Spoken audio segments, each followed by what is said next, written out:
मालदार लोग तवज्जो करें मेरी बात पर, गौर करें। अल्लाह ने मालदारों को जो दिया है तो उनकी मेहनत की वजह से नहीं दिया। मेहनत मजदूर तुमसे बढ़ के करता है, ओवर टाइम लगाता है।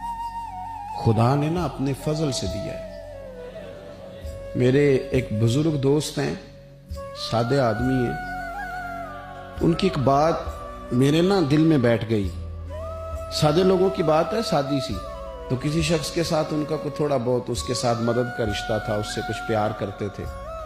किसी वजह से नाराजगी हो गई तो किसी ने उनसे कहा कि अब छोड़ दें, आपका उसने इतना दिल दुखाया। तो कहने लगे नहीं, मैं छोड़ूंगा नहीं, मैं देता रहूंगा। क्यों? कहने लगे इसलिए कि मेरे दिल में बात बैठ गई है कि पता नहीं अल्लाह किदे नसीबा ना देंदा है। अगर आपका ये ज़हन बन गया ना कि मैं साहब हूं और मैं इन्हें देता हूं और मेरी वजह से काम चलता है और मेरी तनख्वाह से चूल्हा जलता है, तो आपने बड़ी छोटी सोच पैदा कर ली है, अब कमजोर हो गए। अगर आपने ये सोच लिया ना कि मैं किसी को अपने ऑफिस से, अपनी मिल से निकाल दूंगा तो शायद उसे कहीं और नौकरी नहीं मिलेगी, तो आप छोटे आदमी। आपने कमजोर सोच रखी। हदीस पाक सुनेंगे तो दिल ठंडा होगा।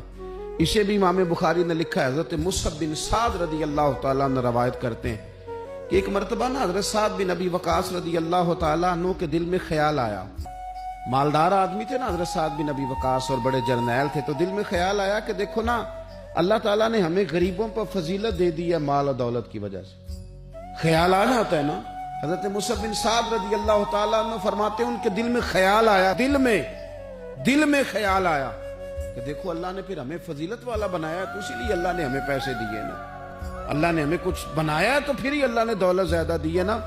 तो फरमाते हैं नबी करीम सल्लल्लाहु ताला अलैहि वसल्लम ने उनसे फरमाया, याद रखो तुम्हें ना तुम्हारे कमजोर और गरीब लोगों के वसीले की वजह से रोजी दी जाती है। अमीरों, तुम्हें जो नवाजा जाता है ना, तो ये गरीबों के सदके, ज़ईफों के सदके, कमजोरों के सदके।